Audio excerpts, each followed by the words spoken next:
No início você estava falando sobre a questão da enfermidade, né, que vem no espírito, ali para o corpo perispiritual e manifesta no corpo físico, né? É, com relação ao passe, né, quando a gente vai no centro espírita, aquele passe está atuando diretamente no nosso corpo físico ou no perispírito? O que você podia dizer para nós sobre essa questão, assim? Então vamos lá, né? Então o perispírito, ele é o grande intermediário de comunicação entre o espírito e o corpo. Tá. E os grandes links, né, de força, né, são os nossos centros de força. Então, nosso coronário, nosso frontal, laríngeo, cardíaco, o plexo, o básico e o genésico, né? Então, o passe, ele faz uma mobilização fluídica. Então, ele atua no nosso corpo espiritual. E, obviamente, harmonizando o nosso corpo espiritual, há uma harmonia no nosso corpo físico. Então, é por isso que muitas vezes as pessoas, às vezes, eu tô com uma dor de cabeça, tomei um passe, né? Ela se sente aliviada. Até porque também, muitas vezes, alguns sintomas, o nosso perispírito, ele é moldado de acordo com as nossas emoções, né? Então, André Luiz descreve muito bem isso, né? Quando nós sentimos emoções que nos edificam, amor, compaixão, nosso perispírito se sutiliza, fica mais leve. E emoções não tão edificantes, né? Digamos assim, né?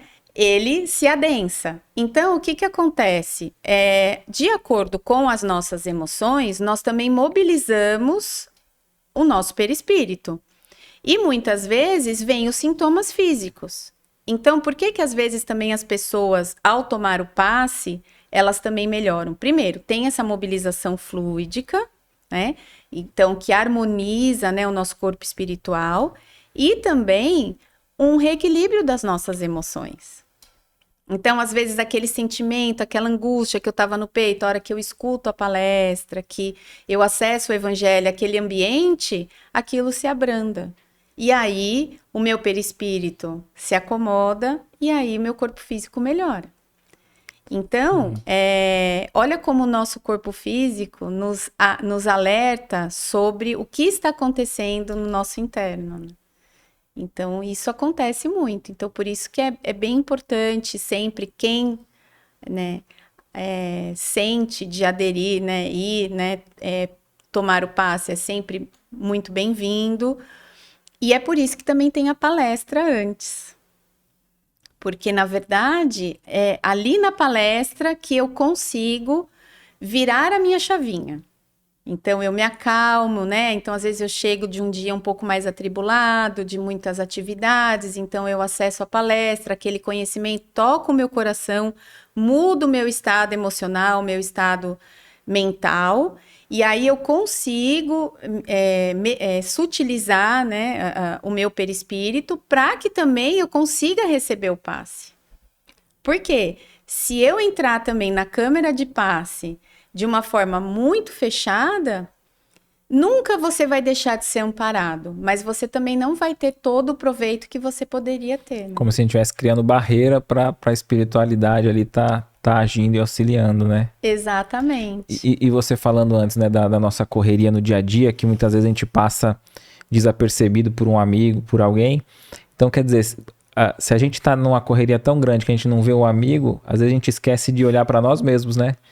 E Uhum, quando a gente vai ver, a doença já tá materializada, vamos dizer, no corpo. exato. Foi uma falta de cuidado, de olhar pra gente já ter.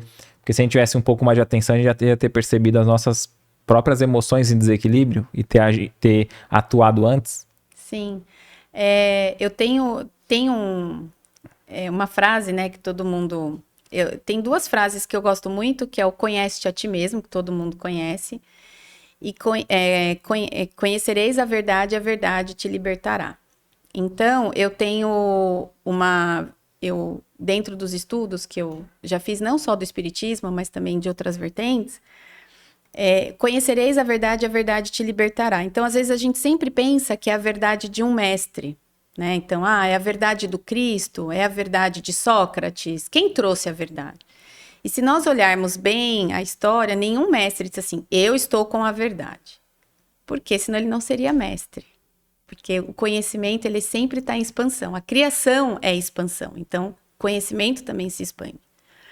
Mas eu falo é conhecer a verdade sobre você mesmo. Porque quando você se olha com verdade, ela te liberta. Então, te liberta em que sentido? Eu começo a me olhar, porque somos uma dualidade, temos a nossa luz, mas temos as nossas sombras ainda a serem trabalhadas. Então, quando eu conheço e não nego, eu integro e eu falo, isso me define, me liberta. Porque eu trago para minha consciência aonde eu ainda preciso me aprimorar, aonde eu ainda preciso melhorar. E a partir do momento que eu tenho conhecimento da minha luz, eu consigo iluminar a minha sombra, trazer essa luz para a minha sombra, fortalecer. Então, é conhecer a verdade. E nós, assim, muitas vezes estamos sempre falando do outro. Vamos fazer pelo outro. Sim, temos que fazer pelo outro, mas primeiro, você está fazendo por você? Porque nós só fazemos para o outro aquilo que nós fazemos por nós mesmos. Então, eu só consigo doar para o outro aquilo que eu tenho dentro de mim.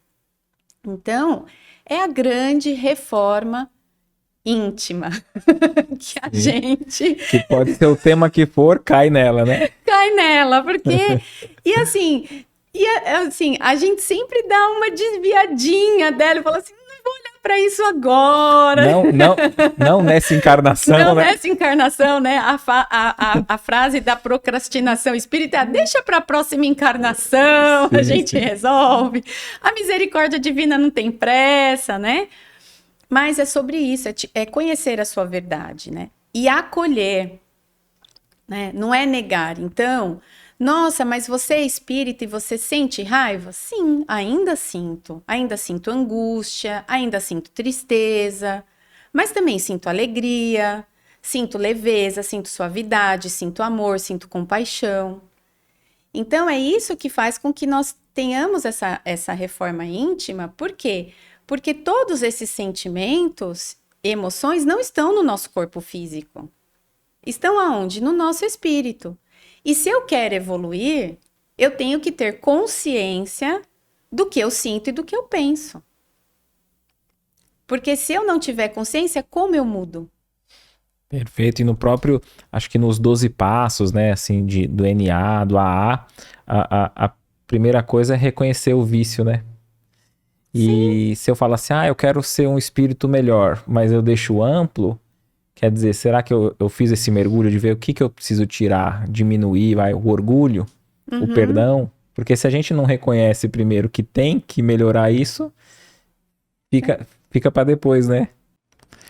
O que você achou desse corte? Coloca aqui nos comentários a sua opinião sobre esse tema.